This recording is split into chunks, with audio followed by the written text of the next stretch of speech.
ক্যালেন্ডারের পাতায় ৪ঠা মে তারিখটা যেন এক অগ্নিকুণ্ড। ৪ রাজ্য এবং একটি কেন্দ্রীয় শাসিত অঞ্চলের বিধানসভা নির্বাচনের ফল ঘোষণার দিন যত এগিয়ে আসছে, রাজনৈতিক মহলে পারদ তত চড়ছে।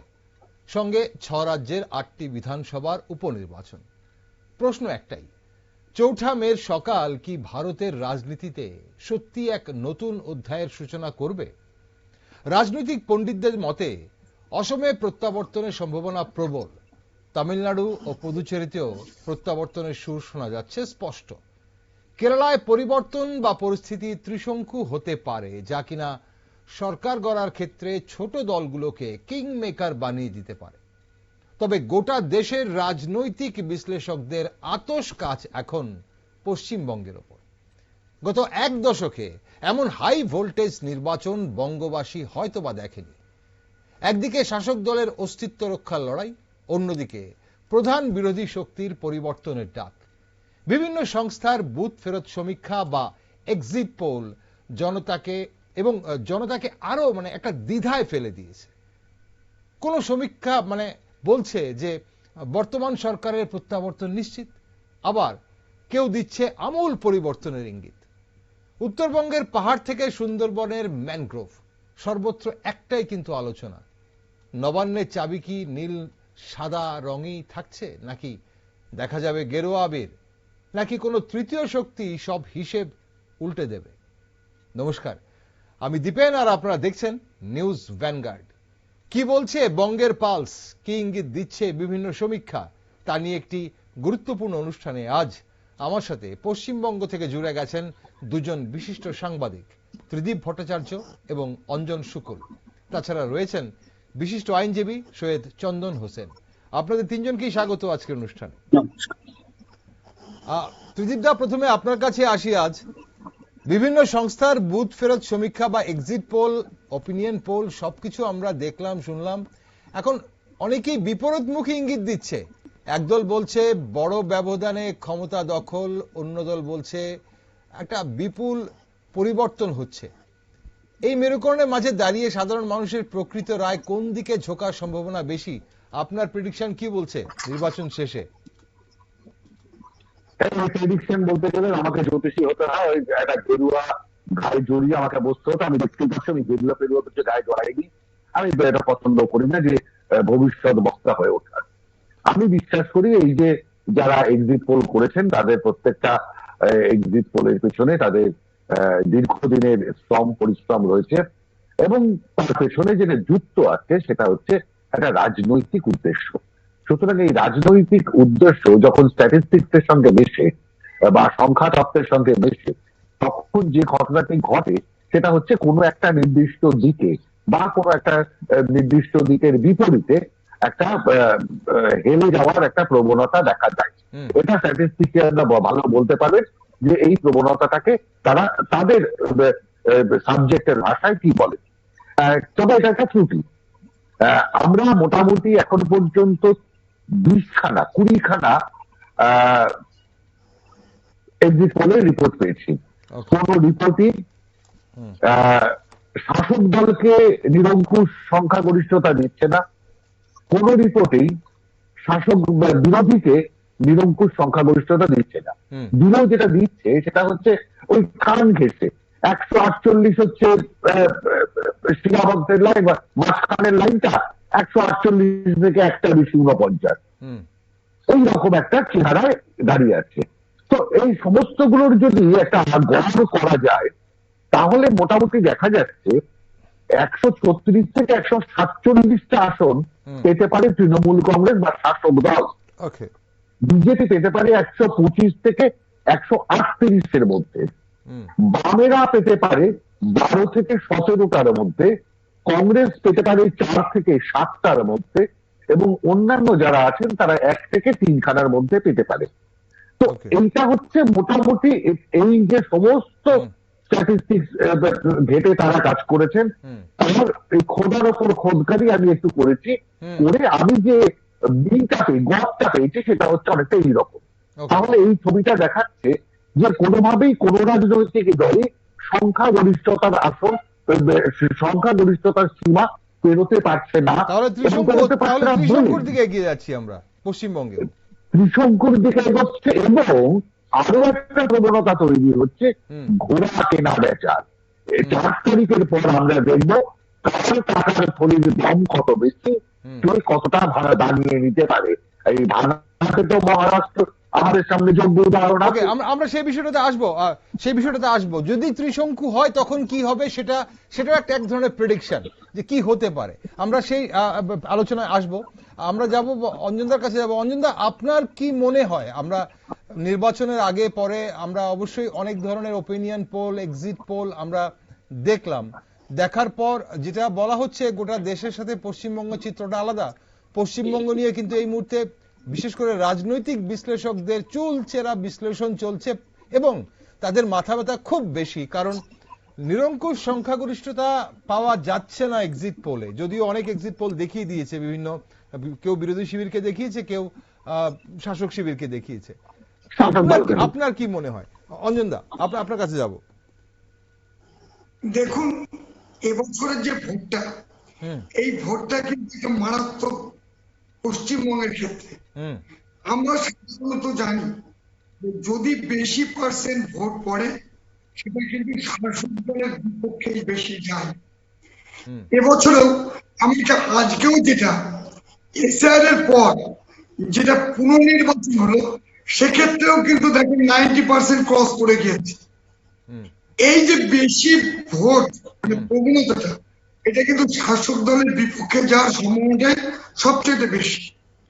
আর যেহেতু পশ্চিমবঙ্গের অনেকগুলো এক্সিট পোল হয়েছে, এক্সিট সম্পূর্ণ বিশ্বাস না হলেও মমতা বন্দ্যোপাধ্যায় তিনি নিজেই কিন্তু একটা জিনিস প্রমাণ করার চেষ্টা করছেন যে তার কি মোদী কিন্তু ট্রল বলে, অর্থাৎ তিনি যে ক্ষমতায় আসছেন না এটা কিন্তু তিনি বুঝে গেছেন, যার জন্য বিভিন্ন রকম ফন্দি উনি আসছেন।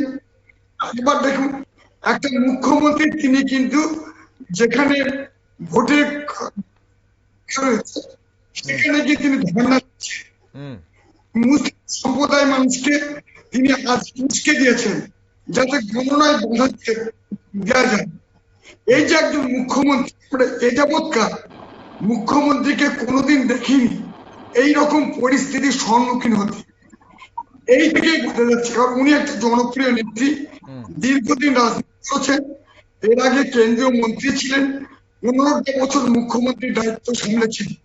তিনি হয়তো বুঝেছেন যে তার পক্ষে কিন্তু সরকারে টিকে থাকা সম্ভব নয়, ওই জন্য তিনি একের প্রোগ্রাম গুলো করছেন, আর প্রত্যেকটা ক্ষেত্রে কিন্তু তিনি বাধা করছেন, অর্থাৎ ধরা পড়ে যাচ্ছেন।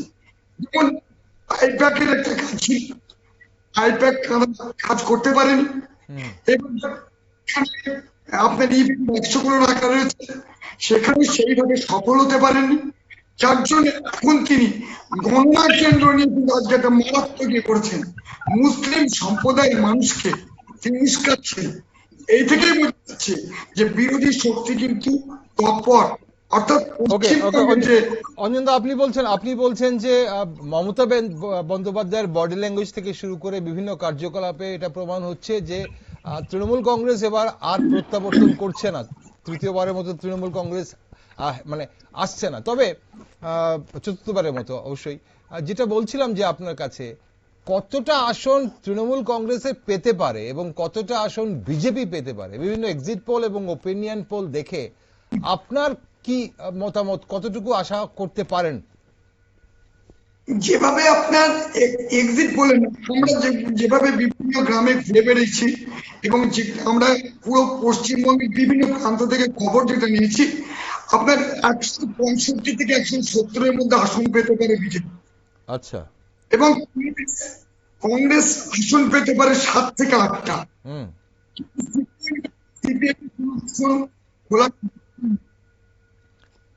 আপনি কংগ্রেসকে দিলেন 7 থেকে 8টা, বিজেপিকে বললেন 165 থেকে 70, মানে নিরঙ্কুশ সংখ্যাগরিষ্ঠতা আপনি বিজেপির দিকে দিলেন। বাম দলগুলোকে, লেফট যে জোট, অবশ্যই, আর 125 থেকে 30-টির মধ্যে বাধা থাকবে আপনার তৃণমূল। 25 থেকে 30টি, 125 থেকে 130 বাধা থাকবে। ওকে, 125 থেকে 130-এর মধ্যে, মানে নিরঙ্কুশ সংখ্যাগরিষ্ঠতা থেকে অনেকটা দূরে থাকবে তৃণমূল আপনি বলছেন। বাম দলগুলোর জন্য, আইএসএফ এর জন্য আপনি কোন আসন রাখছেন? বাম খুব বেশি মেরে গেলে 2 থেকে 3 আসন পেতে পারে। 2 থেকে 3টে বাম দল পেতে পারে। ওকে, আমি আসবো, আরো আলোচনায় আমরা আসবো। চন্দ্রবাবু রয়েছেন আমাদের সঙ্গে। চন্দ্রবাবু, প্রেডিকশন বলবো না, কারণ প্রথমে শুরুতেই তিতিরদা বললেন যে প্রেডিকশন হলে অ্যাস্ট্রোলজার হতে হবে, কিন্তু রাজনৈতিক বিশ্লেষকরা নিজেদের মধ্যে প্রেডিক্ট করে, কারণ আপনারা রাজনীতির সঙ্গে যুক্ত এবং রাজনীতিটাকে খুব কাছ থেকে দেখছেন। তো অবশ্যই আপনার কি মতামত এক্সিট পোল এবং ওপিনিয়ন পোল দেখার পর? দেখো, আমি একটা কথা প্রথমেই বলে দিই, আমি অ্যাস্ট্রোলজারদের মতো করে আমি সেফোলজিও ওইভাবে করি না, আমি অ্যাস্ট্রোলজারদের মতো করেও বলতে পারবো। আমি তাই এক্সাক্ট নাম্বার আজকে বলবো না। আমি জানি, মানে আমার একটা প্রেডিকশন আছে, আমি একটা মানে প্রেডিকশন বলবো না, আমার একটা এক্সপেকটেশন আছে, সেটা আপনাদের সামনে আমি বলে দেব না, প্রথম কথা।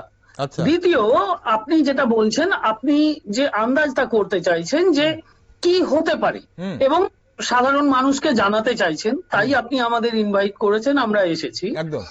প্রথম কথাই মনে রাখতে হবে যে প্রথমেই অমিত শাহ এসেছিলেন এখানে। অমিত শাহ কেন, মানে সারা ভারতের সমস্ত বিজেপির বড় বড় নেতা ওয়েস্ট বেঙ্গলে ছিলেন, তা ওনারা সমস্ত রকম ভাবে প্রচার করেছেন। সবকিছুর পরেও ওনারা বলেছিলেন 5 তারিখ পর্যন্ত এখানে অমিত শাহ থাকছেন এবং বিভিন্ন রকম বক্তব্য ছিল, সেগুলো সবই ফাঁকা হয়ে গেল। মানে আপনি দেখুন, ভোট শেষ হতে না হতেই ওনারা বুঝতে পেরেছেন যে মাটিটা অত নরম নয়, এখানে খুব বেশি কিছু হবে না, যে কারণে নিজেদের পাত্তারি গুটিয়ে বেরিয়ে গেছেন, 1 নম্বর। দ্বিতীয়ত, আমি তো আইনের লোক, আমি একটা জিনিস লক্ষ্য করি, মানে পার্লামেন্টারি পলিটিক্স এর সাথে, মানে কি বলবো, রাজনীতির সঙ্গে কোর্টের একটা না মানে অবিচ্ছেদ্য যোগাযোগ আছে। আচ্ছা, মানে ওখানে কিছু হলে এখানেও কিছু হয়, এরকম বিষয় আছে।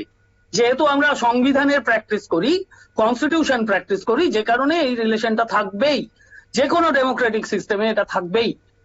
তো সেই জায়গা থেকেই আমি আপনাকে বলছি, পবন খেরা বেল পেয়েছেন, এটা লক্ষ্য করেছেন আপনারা? যিনি বলছেন বিজেপি অনেক সিট পেয়ে যাবে, নিরঙ্কুশ সংখ্যাগরিষ্ঠতা পাবে, তাকে আমি এইটুকু বলে দিই, ভোট শেষ হওয়ার সাথে সাথে সব যখন পরিষ্কার হয়ে গেছে, তখনই নিজেদের গড় বাঁচাতে যে যার নিজের জায়গায় ফিরে গেছেন এবং বুঝতে পেরেছেন যে এখানে কিছুই করা গেল না। সেই জায়গা থেকেই সেই মানে স্পেসটা বাকিরা পেল এবং এইভাবে মানে বিরোধীরা যারা জেলে ছিল প্রত্যেকেই বেলটাই পেয়ে গেল। চন্দ্রবাবু, জাতীয় স্তরের নেতৃত্বরা বা কেন্দ্রীয় মন্ত্রীরা, তারা যেখানে এই প্রচারের জন্য বহুদিন এখানে বাংলায় ছিলেন, তারা যদি নির্বাচনের পর সশরীরে নিজ নিজ জায়গায় ফিরে যান বা অন্য কাজে যদি ফিরে যান, তাতে কি প্রমাণ হয়ে যায় যে বিজেপির বা বিরোধীদের? না, ওতে প্রমাণ হয় না, কিন্তু যিনি বলেছিলেন যে আমি এখন রইলাম, গভর্নমেন্ট ফর্ম করেই ফিরবো, তিনি ভোট শেষ হওয়ার আগেই ফ্লাইট ধরে ফেললেন, এইটাতে একটু সন্দেহ হয়। মানে কথার সাথে কাজের যখন গরমিল ঘটে, তখনই তো সন্দেহটা প্রকাশ করা হয়। সেই ঘটনাটা ঘটলো।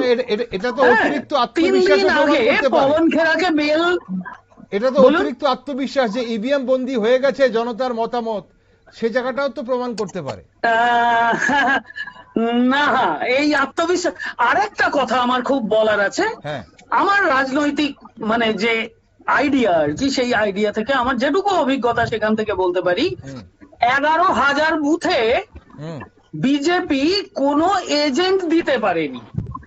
তো পৃথিবীর ইতিহাসে ঘটেনি, মানে আমাদের ভারতের কথা বলছি, সরি, এরকম ঘটনা ঘটেনি। 2011 সালে যখন টিএমসি ক্ষমতায় এসেছিল, ওইটা ছিল প্রথমবার টিএমসি সমস্ত বুথে নিজেদের এজেন্ট দিতে পেরেছিল। এটা কিন্তু সবচেয়ে বড় পয়েন্ট। জেনে রাখুন, বিজেপি আর যাই হোক সরকার গঠন করার জায়গায় নেই, আসতেও পারবে না, অনেক দেরি আছে। ওকে, আমি আসবো আপনার কাছে আরেকবার। এই মুহূর্তে জুড়ে গেছেন আমাদের সঙ্গে বা চেষ্টা করছেন জোড়ার জন্য। আরেকজন বিশিষ্ট সাংবাদিক তন্ময় ভট্টাচার্য জুড়েছিলেন, খুব সম্ভবত লাইন আবার বিচ্ছিন্ন হয়েছে। আমি তিতিদার কাছে আবার যাবো। তিতিদা সবচেয়ে বড় গুরুত্ব, হ্যাঁ তন্ময়টা যে জুড়ে গেছেন। তিতিদা আমি আসছি আপনার কাছে আরেকবার। তন্ময়দা, আমরা যে জিনিসটা জানার বা বোঝার চেষ্টা করছি যে বিভিন্ন ওপিনিয়ন পোল এবং এক্সিট পোলকে আমরা যখন একসঙ্গে করছি, টেবিলে রাখছি, সেই জায়গায় দাঁড়িয়ে অনেকটা বিভ্রান্ত হতে হচ্ছে। কারণ এক পক্ষ বলছে প্রত্যাবর্তন হচ্ছে, আরেক পক্ষ বলছে বিপুল পরিবর্তনের ইঙ্গিত দেওয়া হচ্ছে। খুব সম্ভবত আবার লাইন বিচ্ছিন্ন হয়ে গেছে। চলুন তন্ময়দা, আপনি শুনতে পাচ্ছেন আমাকে? হ্যাঁ শুনতে পাচ্ছি, কিন্তু লাইনটা বারবার করে ডিস্টার্ব করছে। আপনি শুনতে পাচ্ছেন? হ্যাঁ আমি শুনতে পাচ্ছি। চেষ্টা করছিলাম জানাবো আপনার কাছে বা সবার কাছেই প্রশ্নটা করেছিলাম যে ওপিনিয়ন পোল এবং এক্সিট পোল দেখে আপনার কি মনে হয়, আপনি কি ধারণা করছেন? নির্বাচন তো হয়ে গেল, সব শুনলাম, প্রচার থেকে শুরু করে ভোট অবধি। এবার কি মনে হয়, আপনার প্রেডিকশন কি?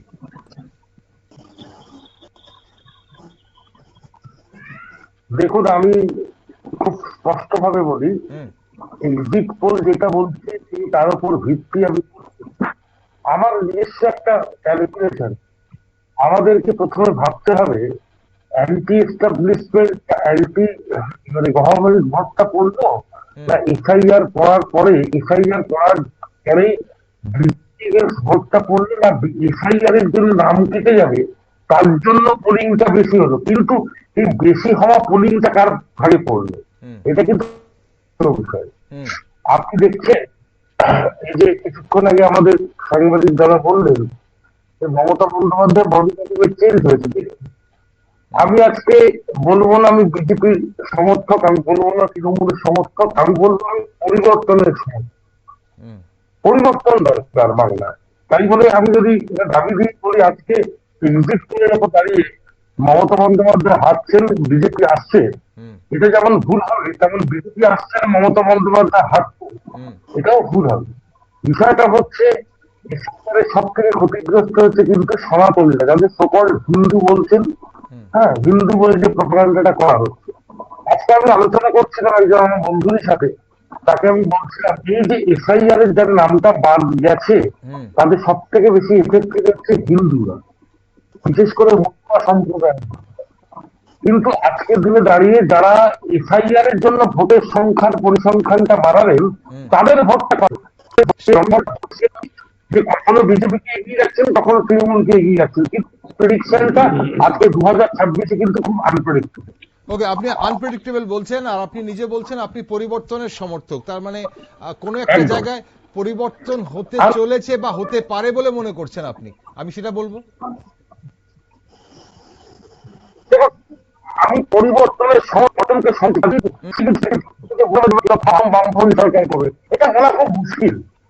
ওকে অন্তত আমার পক্ষে। ওকে, আসবো ত্রিদীপদা, এই যে ত্রিদীপদা ঘুরে ফিরে একটা জায়গাতেই আটকে যাচ্ছে কথা, বা এই যে প্রেডিকশন গুলো, এই যে প্রায় 93%, 92.9 ভোট, এই বিপুল উপস্থিতি কি বর্তমান শাসনের প্রতি মানুষের পছন্দ, নাকি পরিবর্তনের জন্য এক নীরব বিপ্লব? এটাই একটা গুরুত্বপূর্ণ প্রশ্ন নিজের মধ্যে, কারণ এখানে অবশ্যই 92.93 সাথে এসআইআর যুক্ত হয়ে রয়েছে। হ্যাঁ ত্রিদীপদা, এখানে একটা গুরুত্বপূর্ণ বিষয়, একটা জিনিসের দিকে একটু ইঙ্গিত করি, সেটা হচ্ছে প্রায় 1 কোটির মতো ভোট কমে গেছে, 96 লক্ষের মতো ভোট কমে গেছে। তো আমরা গতদিনই আলোচনা করছিলাম যে ভোটটা কমে গেছে, সেই ভোটটা যদি থাকতো, মৃত ভোটার কমে গেছে, লজিক্যাল ডিসক্রিপেন্সি মানে যে বিপুল সংখ্যক ভোটারকে বাদ দিয়ে দেওয়া হয়েছে, যাদেরকে বাদ দিয়ে এবারে নির্বাচনটা হলো, সেই ভোটাররা থাকলে এই সংখ্যাটা কি দাঁড়াতো এটা আমরা জানি না। আসলে এই গোটা অঙ্কটা হওয়ার কাছে বদলে ভোটাধিকার হরণ করতে গিয়ে এই ভোটার হওয়ার কাছে বদলে হওয়ার বদলে দেওয়ার ফলে যে পার্সেন্টেজটা থাকার কথা, সেই পার্সেন্টেজটা আচমকা এতটা বড় বলে মনে হচ্ছে। পশ্চিমবঙ্গে সাধারণত ভোট হয় 78 থেকে 80-83%। এর আগে 1967 সালে যখন প্রথম কংগ্রেসের হাত থেকে যুক্তফ্রন্ট হয়, তখন 61% থেকে লাভ দিয়ে ভোট বেড়েছিল 70% কাছে, মানে এটা 61 বা 62 আর 61.98 ছিল। আচ্ছা, তারপরে 69 যখন বাড়ে,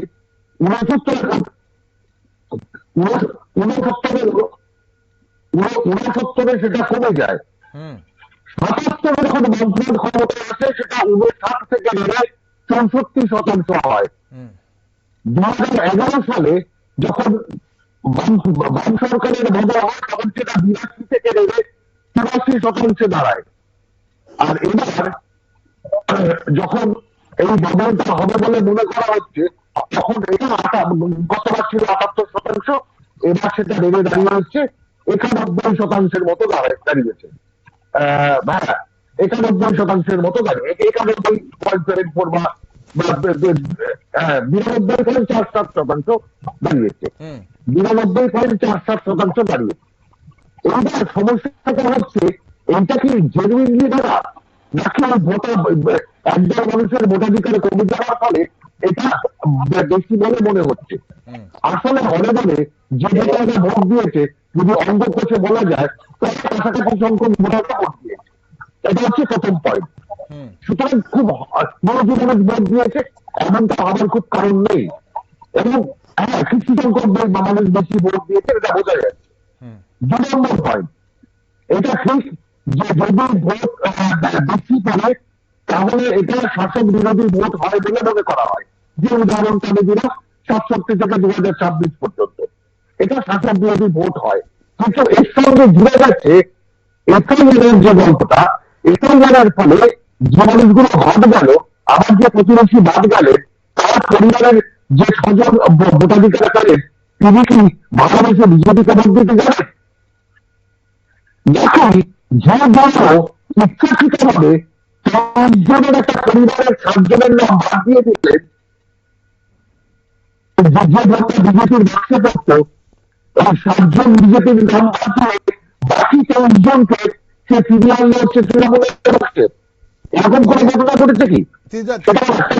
আপনার কথাগুলো অস্পষ্ট আসছে আমার কাছে, আমরা স্পষ্ট বুঝে উঠতে পারছি না আমি স্টুডিও থেকে আপনার কথাগুলো।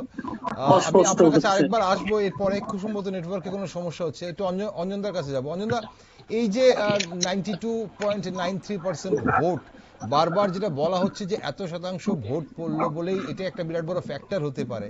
এসআইআর এ প্রায় 90 লাখের উপর নাম কেটে গেছে বলে ভোট পার্সেন্টেজটা বেশি মনে হচ্ছে। কিন্তু অনেকেই আবার বলছেন যে এই যে 100 জনের মধ্যে 92 বা 93 জন ভোট দিতে বুথমুখী হলো, তারা কি আগের নির্বাচনগুলোতে ভোট দিয়েছিলেন? আর যদি এবার বুথমুখী হয়ে থাকেন, তাহলে তারা কিসের জন্য বুথমুখী হয়েছেন? নিজের নামটা বাঁচানোর জন্য, পরিবর্তনের জন্য, প্রত্যাবর্তনের জন্য, নাকি বিভিন্ন রাজনৈতিক দলের যে সাইলেন্ট ভোটাররা, যারা ভোট দিতে যেতেনই না, ভোট দিতে পারতেন না বলে আজ সেখানে ওরা গিয়ে ভোটটা দিয়ে এসছেন, সেটা কতটা প্রভাব ফেলতে পারে আপনার কি মনে হয়? নির্বাচন কমিশন কিন্তু এটা প্রথম থেকে একটা কথা বলেছিলেন, সেই কথাটা কিন্তু তিনি রাখতে পেরেছেন, যে নিজের ভোট নিজে যে মানুষ দিতে পেরেছে এই 1 বছরের মধ্যে, এটা কিন্তু সবচাইতে প্রমাণ। একটা অবশ্যই কারণ রয়েছে, যেহেতু 2002 সালের এসআইআর এর যাদের নাম রয়েছে ছিল, তারা কিন্তু এবছর কিন্তু একটা সুযোগ পেয়েছে নাম তোলার ক্ষেত্রে। অনেকের মধ্যে একটা কাজ করেছে যে এবছর যদি ভোট না দিই, তাহলে কিন্তু আমাদের নামটা পরবর্তীকালে নাও থাকতে পারে, সেটা একটা ফ্যাক্টর। আর সবচেয়ে গুরুত্বপূর্ণ, আমরা এই তৃণমূল সরকারের আমলে আমরা বছর প্রথম দেখলাম এমন একটা নির্বাচন হলো যেখানে কোনো মানুষ মারা গেল না। এই জন্য প্রথম নির্বাচন কমিশনকে আমরা ধন্যবাদ জানাচ্ছি। এই যে নির্বাচন কমিশন প্রথম থেকে বলেছিলেন যে সাধারণ মানুষকে যে আপনারা ভয় ভীতি দূর করে আপনারা ভোট দিন, মানুষ নিজের ভোট নিজে দিতে পেরেছে, এটাই সবচেয়ে বড় ব্যাপার। এই কিন্তু আগের ভোটগুলোতে কেন মানুষ নিজের ভোট তাহলে নিজে দিতে পারলো না, আর কেন মানুষ নির্ভয়ে ভোট দিতে পারলো না, কেন বিনা রক্তপাতে নির্বাচন হলো না, এটা কিন্তু একটা প্রশ্ন থেকেই গেল। তাহলে অবশ্যই দেখুন, বাড়ি বাড়ি গিয়ে হুমকি দেওয়া হতো ভোট দিতে যেতে দেওয়া হবে না, মানুষ সেই জন্য নিজের জীবনের জন্য ঝুঁকি নিতে পারতো না। এই ভয়গুলো কাজ করতো। নির্বাচন কমিশন কিন্তু সেক্ষেত্রে কিন্তু মানুষের মনটা বুঝতে পেরেছে। আর এইটা যে মানুষের পাশে যে দাঁড়িয়েছে সেনাবাহিনী, 2 মাস আগে যে সেনাবাহিনী নিয়ে এসেছে, তারা বিভিন্ন গ্রামে গ্রামে পুলিশকে নিয়ে প্রচার করেছে যে আপনাদের কোনো ভয় নেই, আমরা পাশে আছি, কোন রাজনৈতিক দলের কথা শুনে আপনারা ভোট থেকে বিরত থাকবেন না। এই জন্যই কিন্তু মানুষ কিন্তু ভোট দিতে পেরেছে। এর অনেক ক্ষেত্রে কিন্তু আমরা এটা দেখতে পারিনি। আর আগে অঞ্জন আপনার কাছে আসবো, আমি চন্দন বাবুর কাছে যাবো। চন্দন বাবু, এই যে 92.93% ভোট, নীরব ভোটার, সাইলেন্ট ভোটার, যারা অনেকেই বলছেন যে বামপন্থী ভোটার, যারা বামপন্থী দলের উপর অভিমান করে হোক কিংবা ধরুন জানে যে এখন আর ভোটটা দিয়ে লাভ হবে না, তারা হয়তো বুথমুখী হতেন না, বলা হচ্ছে এবার তারাও বুথমুখী হয়েছেন বলে ধারণা করা হচ্ছে। এই ভোটটা 92.93% কত বড় ফ্যাক্টর? এটা একটা বড় ফ্যাক্টর। এই যে বেশি সংখ্যক ভোট, যেটা আমাদের রেগুলার ট্রেন্ড, যেটা ত্রিদীপদা বললেন যে 78 to 82 এই পার্সেন্টেজ, এটা বেড়ে গিয়ে 87 বা 80, মানে 5 to 7 এই জায়গায় যদি থাকতো, তাহলে আমি সোজাসুজি ধরে নিতাম 1 কোটি মানুষের নাম বাদ যাওয়া এটার কারণ। কিন্তু এখন যেটা দাঁড়াচ্ছে যে এর মধ্যে আর বাকি যে 4% বা মানে 5%, আরো একটু বেশি 7% মতো এক্সট্রা হচ্ছে, এইটা কিন্তু অ্যান্টি ইনকামবেন্সি। এবং এই অ্যান্টি ইনকামবেন্সি মানে কিন্তু টিএমসি একটা নয়, এই অ্যান্টি ইনকামবেন্সির কারণ হচ্ছে স্পেশাল ইন্টেন্সিভ রিভিশন। তার দায় বিজেপিকে পুরোপুরি নিতে হচ্ছে। হ্যাঁ, এইটা একটা ব্যাপার। আরেকটা কথা আপনাকে বলছি, যে বারবার আমি যে পয়েন্টটা বলতে চাইছি, যে দল আত্মবিশ্বাসী হবে, আপনি একটু আগে মনে করালেন আমাকে যে আত্মবিশ্বাসে ভর করে উনি ফিরে চলে গেছেন বা ওনারা ফিরে গেছেন, রিপোলিং চেয়ে চলেছে। এতই, ওই তো অঞ্জন ভাই বললেন যে খুব সুন্দর ভোট হয়েছে, তাহলে এত রিপোলিং চাওয়া কিসে? কাল ছিল 16টা, আজকে চেয়েছে আরো 30টা, তা ওনারা তো রিপোলিংই চাইতে থাকবেন। ওনাদের চাওয়ার ফলেই আজকে রিপোলিং হচ্ছে, তাতে ওকে বিরক্ত, মানে এটা আরেকবার ওনাদের এগেনস্টে যাবে। মানে যে কটা ভোট তবু বা পড়েছিল আগের ইলেকশনে, মানে ইলেকশন ডেটে, এবারে গিয়ে আরো কমবে। এখন ব্যাপারটা হচ্ছে যে এইভাবে প্রোপাগান্ডার রাজনীতি বিজেপি করে থাকে, এটা বাংলার মানুষ বুঝে গেছে। এই কারণেই বামেদের একটা ভালো ভূমিকা থাকবে এবারের রেজাল্টের পরে। ওকে, আপনি বামেদের ফলাফল নিয়ে আপনি আশাবাদী। তন্ময়দা, আপনার কাছে যাচ্ছি। 92.93 আপনি শুরু করেছিলেন ভোট পার্সেন্টেজটা। তন্ময়দা, এই যে ব্যাপারটা 92.93, এটা কি শুধুই মানুষ বুথমুখী হয়েছে বলে, নাকি শুধুই এসআইআর এর নাম বাদ পড়ে গেছে বলে, নাকি অ্যান্টি ইনকামবেন্সি কাজ করেছে, মানুষ পরিবর্তনের হাওয়ার জন্য এতদূর বুথমুখী হয়েছেন, নাকি অন্য কোনো ফ্যাক্টরও এর মধ্যে কাজ করেছে?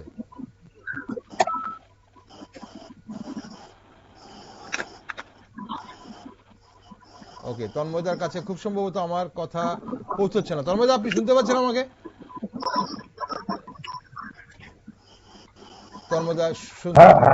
তন্ময়দার ভয়েসটা শুনতে পাচ্ছেন? তন্ময়দা, 92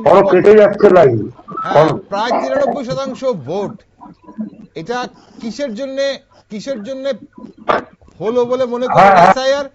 এসআইআর বেশি, নাকি মানুষ বুথমুখী হয়েছে? অনুরোধ করবো, আপনি যদি আমাকে হ্যাঁ বলুন।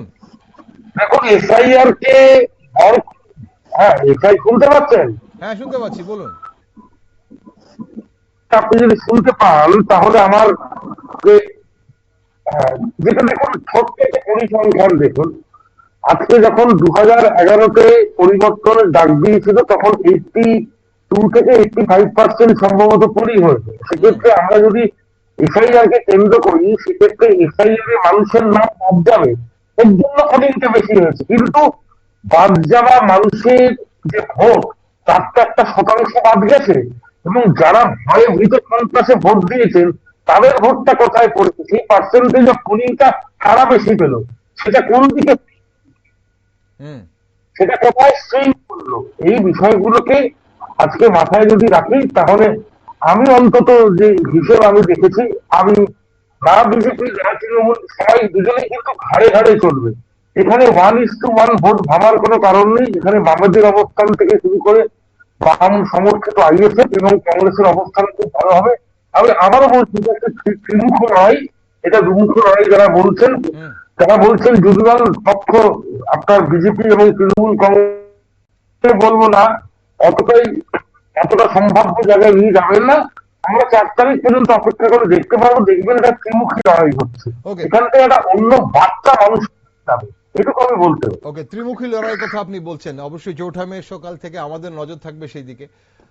ত্রিদীপদা, শেষ পর্যন্ত উত্তরবঙ্গ এবং জঙ্গলমহল এই দুই প্রান্তিক এলাকা কি আবারও নবান্নের ভাগ্য বিধাতায় হয়ে উঠবে, নাকি মানে শহর ও শহরতলির ভোটই হবে মানে আসল ডিসাইডিং ফ্যাক্টর? গতবার যে আমরা দেখছিলাম। দেখুন, ভাগ্য বিধাতা হয়ে ওঠার কোন সম্ভাবনা এখন আর নেই। আচ্ছা, কারণ ভাগ্য যারা লেখার তিনি লিখে ফেলেছেন। কারণ মুখ্যমন্ত্রীকে আমি দেখছি নির্বাচনের দিন, যিনি বেলা 3টের সময় বাড়ি থেকে বেরিয়ে ভোটটি দিয়ে সাংবাদিক বৈঠক করতেন অভ্যস্ত, গত 12 বছর 13 বছর 14 বছর 15 বছর ধরে আমরা একই ছবি দেখে এসেছি। হঠাৎ এই নির্বাচনে তিনি সকালবেলা ঘুম থেকে উঠে ব্রেকফাস্ট না করে, চা না খেয়ে রাস্তায় বেরিয়ে গেলেন বুথ পাহারা দিতে। এই ছবি আমরা শেষ কবে দেখেছি আমরা জানি না। নাম্বার 2, কবে আমরা রাজ্যের মুখ্যমন্ত্রীকে দেখেছি নির্বাচনে হেরে যাওয়ার ভয়কে কেন্দ্র করে সুপ্রিম কোর্টে দফায় দফায় মামলা করতে? আমরা জানি না শেষ কবে আমরা দেখেছি কোন রাজ্যের মুখ্যমন্ত্রীকে যিনি যেখানে স্ট্রংরুম, সেই স্ট্রংরুমের ভেতরে গিয়ে বসে আছেন একজন সাধারণ প্রার্থী হিসেবে, তিনি বোঝানোর চেষ্টা করছেন এই স্ট্রংরুমে ম্যানিপুলেশন হতে পারে। তখন কি একাধিক যে পশ্চিমবঙ্গে যা যা নির্বাচন হয়েছে এই স্ট্রংরুম ম্যানিপুলেশনের মধ্য দিয়ে হয়েছে আমরা জানি না। তাহলে মুখ্যমন্ত্রীর চেহারা, আচরণ এবং কাজকর্মের মধ্য দিয়ে যে বার্তা যাচ্ছে রাজ্যের মানুষের কাছে, সে বার্তা রাজ্যের শাসক দলের কর্মী বন্ধুদের কাছে খুব সুখকর নয়। গতকাল একটা বৈঠক হয়েছে, সেই বৈঠক থেকে রাজ্যে কাউন্টিং এজেন্টদেরকে তিনি নির্দেশ দিয়েছেন 200 থেকে 300 ভোটের ব্যবধান হলে সঙ্গে সঙ্গে ফের রিকাউন্টিং এর দাবি করতে হবে। গত পঞ্চায়েত নির্বাচনে আমরা দেখেছিলাম এই রিকাউন্টিং এর দাবি থেকে আগে যে ঘটনাটি তৃণমূল কংগ্রেসের নেতা কর্মীরা করেছিলেন, তারা ব্যালট হাতে দিয়ে চিনিয়ে দিয়ে ফেলেছিলেন। কেউ ব্যালট বক্স দিয়ে ভোট দিয়েছিলেন পাশের দলে। এবার যদি আমি মোবাইল নিয়ে ভোট দেবেন কিংবা ভিভিপ্যাটের কাগজ খাবেন আমরা জানি না, কিন্তু তিনি সতর্ক করছেন, সতর্কতা মূলক দাবি তার কর্মীদের কাছে পৌঁছাচ্ছেন এবং ভরসা তিনি করবেন। কারণ কাউন্টিং সেন্টারের ভেতরে কর্মী বাহিনীকে বুস্টার রাখবার দায়িত্ব দলের নেতৃত্বে নিতে হয়, তিনি সেটা করছেন। কিন্তু এতটা অসহায় রাজ্যের মুখ্যমন্ত্রীকে এর আগে আমরা কোনোদিন দেখিনি। সুতরাং হারের সাথে তিনি ইতিমধ্যে পেয়ে গেছেন। এবং যে কথাটা চন্দনদা বললেন সেটা হচ্ছে বিজেপির পক্ষ থেকে বারবার করা অমুক জায়গায় রিকাউন্টিং করতে হবে, অমুক জায়গায় রিপোল করতে হবে, অমুক জায়গায় রিপোল করতে হবে, অভিযোগগুলো করে যাচ্ছে, নির্বাচন কমিশন মেনেও দিচ্ছে। তো যদি জয়ের একটা সুনিশ্চিতি হয় তাহলে 2টো বিধানসভা বা 3টে বিধানসভা হেরে যাওয়া নিয়ে এত দুশ্চিন্তাগ্রস্ত কেন বিজেপি কর্মী নেতারা? না, আমরা তো শাসক দলের নেতৃত্বদের এটাও বলতে শুনছি যে যতক্ষণ না ফলাফল সম্পূর্ণ ঘোষণা হয় ততক্ষণ পর্যন্ত গণনা কেন্দ্র ছেড়ে যেন মানে কেউ এজেন্টরা যেন বেরিয়ে না আসেন, সমর্থকরা যেন না আসেন সেখান থেকে।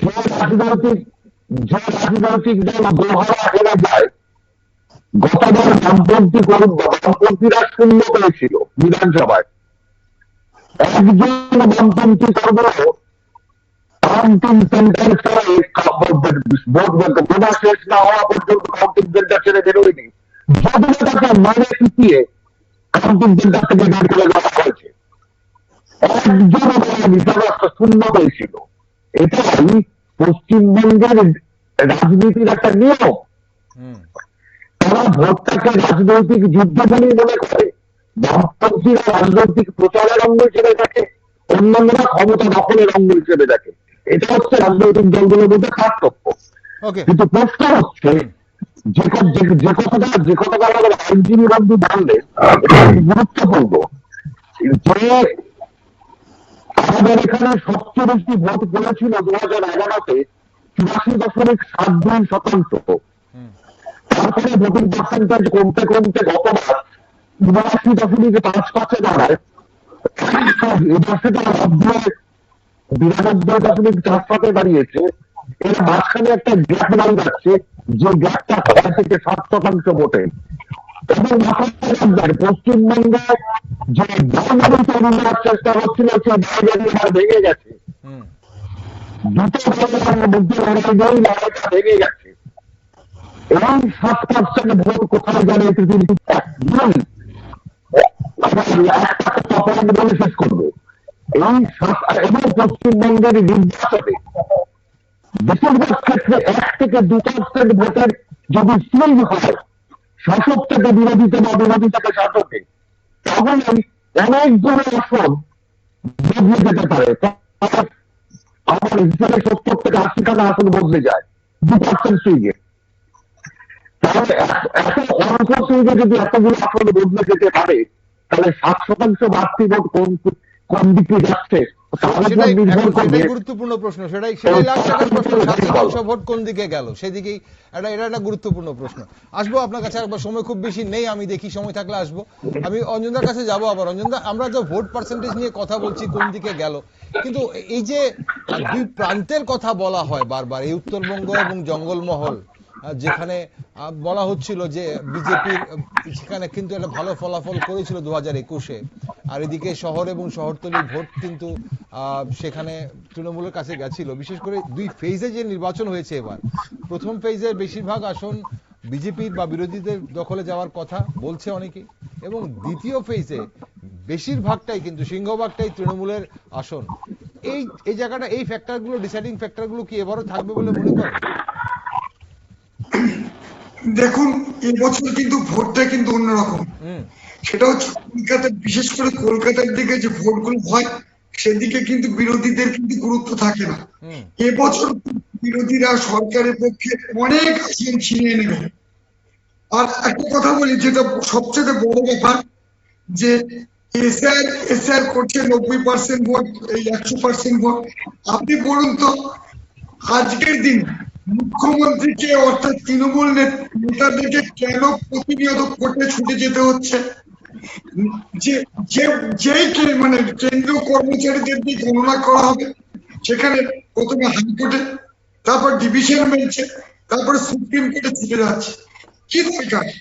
যদি মমতা বন্দ্যোপাধ্যায় তার নিজের প্রতি বিশ্বাস থাকে যে তার দল ভালো কাজ করেছে, জিতবে, তাহলে প্রতিনিয়ত কেন কেন্দ্রীয় কর্মচারীরা ভোট থাকলে তার অসুবিধা কোথায়? দেখুন, আজকেও গিয়েছে কিন্তু সুপ্রিম কোর্টে। এই থেকেই বোঝা যাচ্ছে মমতা বন্দ্যোপাধ্যায় কিন্তু নিজে বুঝতে পারছেন যে তার পায়ের তলায় মাটি সরে গেছে। রয়েছে সেখানেও কিন্তু মমতা বন্দ্যোপাধ্যায় অনেকগুলি আসন হারাতে বসেছে।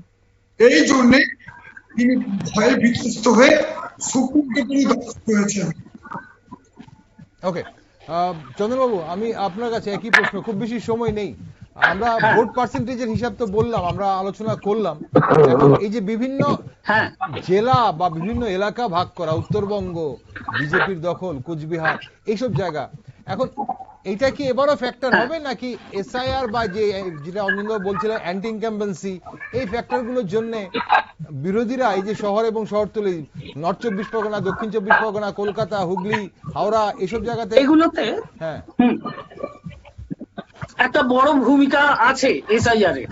এটা একটা আছে, আমি প্রথমেই বললাম আপনাকে। এটা জানিয়ে রাখি, এবছরে না, মানে প্রথম দফায় খড়গপুরে যে ভোট হয়েছে, খড়গপুর কেন্দ্র যেটা, ওখানে দিলীপ ঘোষ দাঁড়িয়েছেন, দিলীপ ঘোষও এবার হেরে যেতে পারে, এরকম একটা সম্ভাবনা আছে। আচ্ছা, তো মানে এই জায়গাতে চলে গেছে বিজেপির এগেনস্টে অ্যান্টি ইনকামবেন্সি। ওখানে মানে মেদিনীপুর পশ্চিম যেটা, সেখানে না এই বিদেশি বা ওই ঘুষপেটিয়া এই সমস্ত কথাগুলো খুব একটা চলছে না। কিন্তু কি হয়েছে বলুন তো, একই পরিবারের বাবার নামটা বাদ গেছে, ছেলের নামটা ভোটার লিস্টে আছে, এই ঘটনাটা ঘটেছে। তার ফলে ছেলে থাকে বম্বেতে, সে কিন্তু ফ্লাইটের ভাড়া দিয়ে বা ট্রেনের যেভাবেই হোক, মানে 2 নম্বরই করে যেভাবে দালাল ধরে টিকিট কাটা হয় সেই সব করেও এসে ভোটটা দিয়ে গেছে। তা কি ভোট দিয়েছে এটা সবাই বুঝতে পেরেছে কাকে দেবে, এবং সে তো এক্সপ্রেস করে দিয়েই বেরিয়ে গেল। এরকম ঘটনা একটা নয়, বহু ঘটেছে আমার জানা। আমি নিজে 160টার উপর মামলা হাতে নিয়ে বসে আছি, যে সুপ্রিম কোর্টের ডিরেকশন অনুযায়ী যখনই স্পেশাল বেঞ্চ ফর্ম করবে হাইকোর্ট, সঙ্গে সঙ্গে আমি সেখানে এই ফাইল করব এই মামলাগুলো। এদের পুরো ফ্যামিলি আছে এক একজনের, 160 মানে 160টা শুধু মামলাই হবে, তাতে কোনোটায় 20 জন, কোনোটায় 30 জন, এরকম ভাবে থাকবে। তো এই ভোটগুলোও কোথায় গেছে, এদের বাড়ি বা এদের লাগোয়া যারা, মানে এরা তাদের সাথে অ্যাটাচ, তাদের এদের পরিবারের লোকেরা কোথায় ভোট দিয়েছে সেটাও আন্দাজ পাওয়া যায়। এবং এখন যেটা সিচুয়েশন দাঁড়াচ্ছে যে পকেট কয়েকটা জায়গা, আপনার সঙ্গে তো সরাসরি কথা হচ্ছে এনাদের, যাদের আপনি বলছেন পরিবারে বাবার নাম নেই কিন্তু ছেলের নাম আছে, বা এমন পরিবারের যাদের এই যে আপনি বললেন যে 160টা মামলা হবে আপনি করবেন, এনাদের সঙ্গে তো আপনার রোজ কথা হচ্ছে বা আপনি এনাদের মতামত জানেন। কোন দিকে গেছে, আভাস দিন কোন দিকে গেছে ভোটটা? এরা কিন্তু বামেদের দিকেই গেছে। আচ্ছা, কখনো একটা পোর্শন কংগ্রেসের দিকে গেছে, একটা পোর্শন বামেদের দিকে গেছে। এবং কংগ্রেসের দিকে আমি আপনাকে বলে দিচ্ছি, এবারের খুব বড় সম্ভাবনা হচ্ছে খড়গপুর কেন্দ্রে জ্ঞান সিং সোহন পালের তৈরি করা যে সংগঠনটি ছিল কংগ্রেসের, সেই দিকে। আপনি শুনে থাকবেন জ্ঞান সিং সোহন পাল রাজ্যের মন্ত্রীও ছিলেন একটা সময়, স্বরাষ্ট্রমন্ত্রী ছিলেন, পুলিশ মন্ত্রী ছিলেন। তো ওই দিকে যাওয়ার একটা প্রবণতা দেখা যাচ্ছে। সবাই বলছেন যে কংগ্রেস ওখানে ভালো ছিল। দেবরা বিধানসভা কেন্দ্র থেকে আমি আপনাদের ফোন করে জানিয়েছিলাম যে ওখানে মানে ভীষণই মানে সমস্যা তৈরি করছিল কেন্দ্রীয় বাহিনী। তো ওইটা কিন্তু তৃণমূল যেমন ছিল তেমনিই থাকবে, এটা আমি বুঝতে পেরেছি। ওখানে খুব বেশি কিছু হবে না, বামেদের কিছু ভোট বাড়তে পারে, কিন্তু ওভারঅল খুব বেশি কিছু হবে বলে আশা রাখতে পারছি। ওকে, পশ্চিম মেদিনীপুর খুব একটা হবে না। ওকে, আমি একদম আসন ভিত্তিক বিশ্লেষণে যাচ্ছি না, সময় আজকে নেই আর। তন্ময়দার কাছে যাচ্ছি। তন্ময়দা, আপনার কি মনে হয়, আমরা যদি ভোট শেয়ারটা একটু দেখি, ভোট শেয়ার কে কটা আসন পেল সেটা আমরা একটু পরের দিকে, আর সেটা হয়তো আর সেভাবে প্রেডিকশন প্রয়োজন নেই, কিন্তু ভোট শেয়ারটা কার কত শেয়ার থাকতে পারে? দেখুন, আমি যেটা অ্যাসেস করি, পার্সেন্টেজ অফ আমি চন্দনবাবুর সাথে অনেক চন্দনবাবু প্রথমে প্রস্তুত থাকবে, চন্দনবাবু বললেন কংগ্রেসের এবং বাংলাদেশের পক্ষে একদম পাশাপাশি এফআইআর জন্য যদি সরকারের অ্যান্টি ইনকামবেন্স হয়, তাহলে পশ্চিমবঙ্গ সরকারের শাসন সেই চন্দনবাবুরা ভুলে যাচ্ছেন। চন্দনবাবু খুব সম্প্রতি একটি মামলা তাৎপর্যপূর্ণ, আমি সেটা বলি, 100 বিষয়টা হচ্ছে চন্দনবাবু যেভাবে কিন্তু পার্সেন্টেজ অফ পোলিং, আমি আপনাকে বারবার করে বলছি, বিজেপির দিকে যেতে পারে ক্ষমতা, তৃণমূলের ক্ষেত্রে থেকে 3% বললেন, বাদবাকি যে 11% চান্সেস দেওয়ার, কিন্তু বলছি যেমন এগিয়ে আছে বাংলা, তৃণমূল কংগ্রেস এবং সেক্ষেত্রে তাদের যে অবস্থানটা সেটা যাবে সেই পার্সেন্টেজ উপর ডিপেন্ড করে, এবং বিরোধী এবং বিরোধী যারা নয় তাদের থেকে নির্বাচিত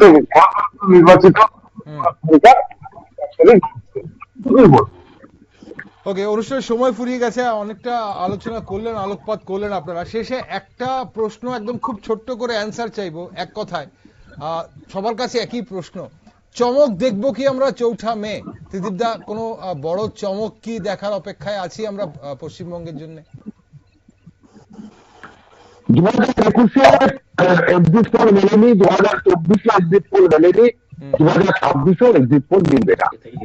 যে পারসেপশন তৈরি করা হয়েছে সেই পারসেপশনও ভেঙে যাচ্ছে। সুতরাং যে মিল আমি দিয়ে শুরু করেছিলাম ওই 136 থেকে 146, 105-25 থেকে 138, 12 থেকে 17, 4 থেকে 7, 1 থেকে 3, এইরকম একটা অঙ্কের মধ্যে ঘোরাফেরা করবে। এবার তারপরে দেখবে যে আমাদের খেলা নতুন করে প্র্যাকটিস শুরু হবে পশ্চিমবঙ্গে। যার কাছে যার ছিল টাকা বেশি সেই দল চ্যাম্পিয়ন হবে। ঠিক, আমরা 4 তারিখ দেখবো, সময় ফুরিয়ে যাচ্ছে। অঞ্জনদার কাছে যাবো। অঞ্জনদা, কোনো বড় চমক দেখবো আমরা 4 তারিখ? অবশ্যই 2026-এ মিরাক্কেল ঘটনা ঘটে যেতে পারে আপনার 4 তারিখে, সেই দিকেই কিন্তু এগোচ্ছে। ওকে, আপনি বলছেন মিরাক্কেল ঘটবে। চন্দনদা, আপনার কি মনে হয় মিরাক্কেল হবে, অঘটন ঘটবে? হ্যাঁ, মানে মিরাক্কেল বলবো না আমি, মানুষের রায় দেখা যাবে। হ্যাঁ, সত্যিই চমকেই যাওয়ার মতো হবে, এবং বামেরা এখানে একটা উল্লেখযোগ্য ভূমিকা রাখবে। হাং অ্যাসেম্বলি হবে। ওকে, এটা আমি প্রায় 7-8 মাস আগেই বলেছিলাম আপনাদের, একদম এখনো আবার মনে করিয়ে দিচ্ছি। চন্দনদা হাং অ্যাসেম্বলির পক্ষে রায় দিচ্ছেন। তন্ময়দা, আপনার শেষ রায়, জনতার পালস কি বলছে? চমক দেখবো আমরা?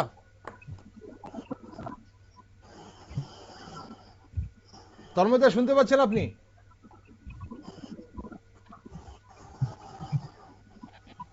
ওকে, তন্ময়বাবুর সাথে যোগাযোগ খুব সম্ভবত বিচ্ছিন্ন হয়ে গেল। আমরা শেষ মুহূর্তে ওনার মতামতটা নিতে পারলাম না। তন্ময়দা, আপনি কি শুনতে পাচ্ছেন আমাকে শেষবার? না, শুনতে পাচ্ছেন না। আপনাদের 3 জনকে অসংখ্য ধন্যবাদ, অবশ্যই চন্মবাবুকেও ধন্যবাদ, 4 জনকে অসংখ্য ধন্যবাদ সঙ্গে থাকার জন্য। আপনারা আপনাদের মতামত প্রকাশ শুনতে পাচ্ছেন? আমি শুনতে পাচ্ছি, জুড়ে গেছেন। তার মধ্যে একটা শেষ প্রশ্ন, সময় ফুরিয়ে গেছে। 4 তারিখের কোন চমক আমরা কি দেখতে পাবো ফলাফলে? অবশ্যই চমক দেখতে পাবো, সেটা মিরাকেল হতে পারে, এবং গণতান্ত্রিক পদ্ধতি গণতান্ত্রিক পদ্ধতি হতে হবে, এবং বিহারের রাজনৈতিক খেলা জিসকা লাঠি, তাহলে যে রাজনৈতিক দলের কাছে বেশি টাকা। ওকে, অসংখ্য ধন্যবাদ আপনাদের 4 জনকে আজ সঙ্গে থাকার জন্য, আলোকপাত করার জন্য। আমরা চমক দেখবো কিনা, আমরা মিরাকেল দেখবো কিনা, এবং জনতার পালস কি বলছে তার জন্য আমরা সকাল 8টা থেকে অবশ্যই চোখ রাখবো সেদিন নিউজ ভ্যানগার্ডে। ধন্যবাদ আপনাদের 4 জনকে সঙ্গে থাকার জন্য আজ। দর্শক বন্ধুরা, আমাদের সঙ্গে 3 জন বিশিষ্ট সাংবাদিক এবং বিশিষ্ট আইনজীবী ছিলেন একদম পশ্চিমবঙ্গ থেকে। কোটি টাকার প্রশ্ন এখন, বঙ্গের মসনদ কি বদলাবে? একদিকে দিদির হ্যাট্রিক করার লড়াই, হ্যাট্রিক নয়, পরপর 4 বার কি আসতে পারবেন? 11, 16, 21-এর পর 26-এ কি দিদি আবার ফিরে আসবেন? আসল পরিবর্তনের ডাক কি মানুষ সাড়া দিল? এক্সিট পোলের তথ্য যেখানে কেউ এগিয়ে রাখছে ঘাসফুলকে, কেউ আবার পাল্লা ভারী দেখাচ্ছে পদ্ম শিবিরে, সেখানে নবান্নের চাবি কি সত্যি কোনো নতুন হাতের অপেক্ষায়, নাকি জনতা জনার্দন পুরনো আস্থাতেই শিলমোহর দেবে? তা জানা যাবে 4 মে। সেদিন সকাল 8টা থেকে নিউজ ভ্যানগার্ড সব রাজ্যের ফলাফল, লাইভ কভারেজ ও বিশ্লেষণ নিয়ে থাকবে আপনাদের সাথে।